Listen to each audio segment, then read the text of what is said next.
ભરૂચ નર્મદા જિલ્લામાં પાલિકાની સંકલન સમિતિની મહત્વપૂર્ણ બેઠક મળી હતી, જેમાં વિવિધ મુદ્દે ચર્ચા વિચારણા કરવામાં આવી હતી।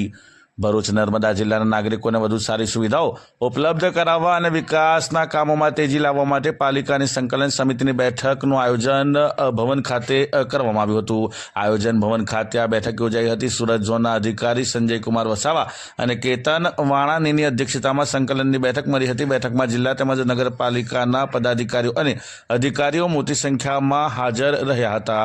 આ બેઠકમાં ખાસ કરીને ભરૂચ જિલ્લાના સાંસદ મનસુખ વસાવા, ધારાસભ્ય રમેશ મિસ્ત્રી, નર્મદા ભરૂચ જિલ્લાના નગરપાલિકાના પ્રમુખો, ચીફ ઓફિસરો સહિતના જવાબદાર અધિકારીઓ ઉપસ્થિત રહ્યા હતા। આજે પ્રાદેશિક કમિશનર નગરપાલિકા સુરત વિભાગના કમિશનરની ઉપસ્થિતિમાં ભરૂચ નગરપાલિકા, અંકલેશ્વર નગરપાલિકા, આમોદ, જંબુસર ને રાજપીપળા આ નગરપાલિકાના વિવિધ પ્રશ્નો અને સરકારનો ખૂબ સુંદર અભિગમ સમગ્ર રાજ્યની નગરપાલિકા, સ્વચ્છ નગરપાલિકા, નાના મોટા તમામ પ્રકારના પ્રશ્નો સ્થળ પર ઉકેલાય, જેમ રાજ્ય સરકારનો એક ખૂબ સુંદર અભિગમ છે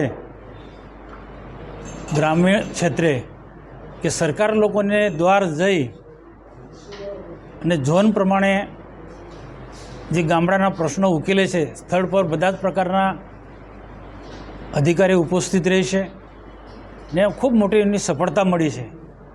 એને ધ્યાનમાં રાખીને જ સમગ્ર ગુજરાતમાં ઝોન પ્રમાણે પ્રાદેશિક કમિશનર આવે છે। સમગ્ર ટીમ સાથે જે તે નગરપાલિકાના પ્રમુખશ્રીઓ, ચીફ ઓફિસરશ્રીઓ, ધારાસભ્યશ્રી, સંસદશ્રી, બધા જ પદાધિકારીઓની સાથે અધિકારીઓ બેસીને એક એક નગરપાલિકાના જે પ્રકારના જે પ્રશ્નો જે છે, સરકારની મળતી વિવિધ ગ્રાન્ટોનો કઈ રીતના ઉપયોગ થાય છે, ક્યાંક ક્ષતિ હોય તો ક્યાંક ધ્યાન દોરવાનું હોય તો અમે એક ધારાસભ્ય પણ દોરીએ છીએ અને સ્થળ પર એક ઉકેલ આવી શકે છે એ રીતના સરકારનો ખૂબ સુંદર અભિગમ છે। અને આ પ્રકારની મિટિંગ આવનારા દિવસોમાં મહિનામાં એક વખત દર શુક્રવારે, છેલ્લા શુક્રવારે આ મળવાની છે। એનાથી નગરપાલિકાના પ્રમુખશ્રી હોય કે અધિકારીઓને સુરત કે સરકારમાં જવું ના પડે, રાજ્ય સરકારમાં એ લગભગ સ્થળ પર જિલ્લા કક્ષાએ જ ઘણા અગત્યના પ્રશ્નોનો ઉકેલ આવી જશે। આજની મિટિંગ ખૂબ સુંદર રહી છે। ધારાસભ્યશ્રી પણ ઉપસ્થિત રહ્યા, નગરપાલિકાના બધા જ પ્રમુખશ્રીઓ પણ ઉપસ્થિત રહ્યા, ચીફ ઓફિસરો પણ ઉપસ્થિત રહ્યા। નગરને એક સ્વચ્છ રાખવું અને રોડ રસ્તા પણ ખૂબ સારા બને એના માટે બધા જ લોકોએ ઉપસ્થિત આગેવાનો, ધારાસભ્ય સહિત બધા પ્રમુખશ્રીઓએ પણ રજૂઆત કરી અને સરકારની ગ્રાન્ટોનો કઈ રીતના ક્યાં ક્યાં ઉપયોગ કરવો અને ઝડપીમાં ઝડપી કામો થાય એ અંગેને બહુ સારામાં સારી વાત થઈ। આ નવરાત્રિના દિવસોમાં વરસાદ રહ્યા પછી રોડ રસ્તા સારા હોય, સ્વચ્છતા હોય અને દેશના પ્રધાનમંત્રી નરેન્દ્રભાઈ મોદી સાહેબ સ્વચ્છતા પર ખૂબ ભાર મૂકે છે, તો એને ધ્યાનમાં રાખી પણ ઘણી એવી યોજનાઓ છે કે સ્વચ્છતા માટેની પણ અહીંયા ચિંતા કરવામાં આવી છે। એવી ગ્રાન્ટોનો પણ ક્યાંય રીતના રાજ્ય સરકારને, ભારત સરકારની ગ્રાન્ટોનો ઉપયોગ કરવો, એ બધી જ રીતના વિસ્તૃતપૂર્વક ચર્ચા કરી છે। અને ખરેખર આ પ્રકારના સરકારના અભિગમથી આવનારી ગુજરાતની બધી જ નગરપાલિકાઓનો જે નાના મોટા જે પ્રશ્નો છે એ બધા પ્રશ્નો સોલ્વ થવાના છે અને સારામાં સારી નગરપાલિકાઓ બનશે, સ્વચ્છ નગરપાલિકાઓ બનશે એવો અમને પૂર્ણ વિશ્વાસ છે।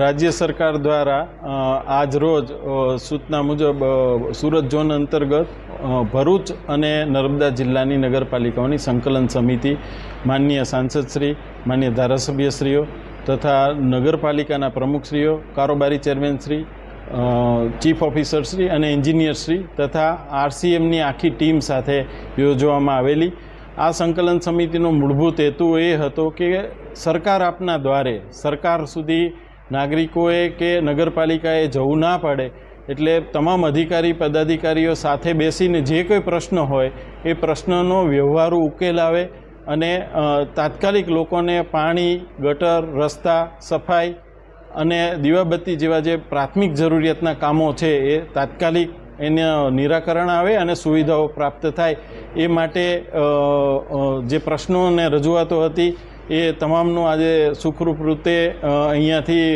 રજૂઆતનો નિકાલ કરવામાં આવેલો છે, ઉકેલ કરવામાં આવેલો છે. અને આ સાથે સાથે આગામી દિવસોમાં નવરાત્રિ અને દિવાળીને અનુલક્ષીને તમામ નગરપાલિકા વિસ્તારમાં 17 તારીખથી 31 ઓક્ટોબર સુધી સ્વચ્છતા હી સેવા અંતર્ગત સફાઈ અંગેનો વિશેષ ઝુંબેશ કરવામાં આવનાર છે. અને આ ઝુંબેશ અંતર્ગત તમામ વિસ્તારમાંથી જરૂરી સાફ સફાઈ અને ગટર, પાણી, દીવાબત્તી, રસ્તાના જે કંઈ પ્રશ્નો છે એનો તાત્કાલિક નિકાલ કરવામાં આવશે.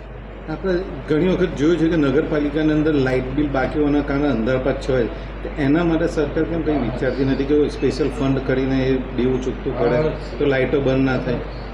રાજ્ય સરકાર દ્વારા જે નગરપાલિકાઓના પાણી અને સ્ટ્રીટ લાઇટના બિલો માટે ખાસ વિશેષ આયોજન કરવામાં આવેલું છે. તમામ નગરપાલિકાઓમાં સોલર સિસ્ટમ દ્વારા આ બિલો ઝીરો થાય એવો પ્રયત્ન કરવામાં આવેલો છે. આપણા ઝોનમાં આમોદ અને જંબુસર નગરપાલિકા છે એ હાલમાં ઝીરો વીજ બિલ ધરાવતી નગરપાલિકાઓ તરીકે છે. અને આગામી સમયમાં, ટૂંક સમયમાં ભરૂચ અને અંકલેશ્વર પણ આ દિશામાં હાલમાં કામ ચાલુ છે. ટૂંક સમયમાં એ લોકોને કામ પૂરું થશે એટલે લાઇટ બિલનો, વીજ બિલનો પ્રશ્ન પણ નહીં થાય. સૌર ઉર્જાના મદદથી આપણે એનો સોલ્વ કરી રહ્યા છીએ. તમે હમણાં ખ્યાલ વાત કરી કે સ્વચ્છતા અભિયાન પર ભાર દેવામાં આવે છે, પણ નગરપાલિકામાં જોવા જાવ તો કર્મચારી પ્રમાણે હોતા નથી, જેના કારણે સ્વચ્છતાનું કામ અટકે છે. તો એના માટે શું આયોજન કરશે?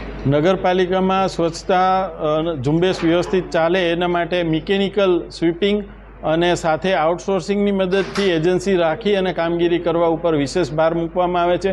વિશેષમાં નગરજનોનો સહયોગ પણ સ્વચ્છતા માટે જરૂરી છે કે નગરપાલિકા દ્વારા જે સેવા આપવામાં આવે ડોર ટુ ડોરની કે અન્ય જે કોઈ સેવા, એમાં પૂરતો સહયોગ આપે, કચરાનો યોગ્ય જગ્યાએ નિકાલ કરે તો આપણું ઘર, આંગણું, શહેર સ્વચ્છ બની શકે. અને માનનીય વડાપ્રધાનશ્રીનો જે મૂળભૂત સંકલ્પ છે સ્વચ્છ શહેરનો, એ પણ આપણે સાકાર કરી શકીએ. ભરૂચનું મૂળ પ્રશ્ન છે ડમ્પિંગ સાઇટનો, જે ઘણો માથાનો દુખાવો સમય છે. ઘણી વખતે ડમ્પિંગ સાઇટો પર વિરોધ થાય છે અને બંધ થાય. તેના માટે કાયમી ઉકેલ માટે શું કરશે મ્યુનિસિપલ કમિશનર? કાયમી ઉકેલ માટે માન્ય કલેક્ટર સાહેબ પાસે જગ્યા અંગેની માગણી કરવામાં આવેલી છે અને જગ્યા અંગેની માગણી છે એ ટૂંક સમયમાં સ્વીકારાય. આ પ્રશ્ન પણ લાંબા ગાળાથી પડતર હતો, પરંતુ હવે એનો ઉકેલ આવી ગયેલ છે.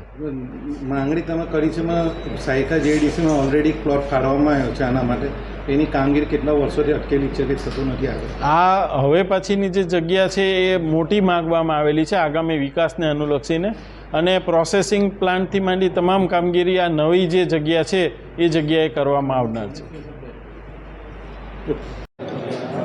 આજે ભરૂચ જિલ્લો અને નર્મદા જિલ્લામાં આવતી 5 નગરપાલિકાઓના કામકાજ માટે આપણું જે દક્ષિણ ઝોનની RCM કચેરી છે ગુજરાત સરકારની, એના RCM અને RCM કચેરીના બધા સિનિયર અધિકારીઓની હાજરીમાં લોકસભાના આપણા સાંસદ માન્ય મનસુખભાઈ વસાવા સાહેબની વિશેષ ઉપસ્થિતિમાં આ સમીક્ષા બેઠક કરવામાં આવી છે, જેમાં 5 શહેરોમાં વિકાસના કામો સહિત નગરપાલિકાના વહીવટને સુવ્યવસ્થિત કરવા માટે ગુજરાત સરકારની જે વિવિધ યોજનાઓ છે અને વિકાસના કામો છે, એ કામો વચ્ચે કોઈ પણ પ્રશ્ન હોય તો એનું વ્યાપક સંકલન કરીને, ચર્ચા કરીને, પ્રશ્નનો ઉકેલ લાવીને આ 5 નગરમાં રહેતા નાગરિક ભાઈઓ બહેનોની સુવિધામાં, સુખાકારીમાં કેવી રીતે વધારો કરી શકાય એ હેતુસર વ્યાપક ચર્ચા કરવામાં આવી છે.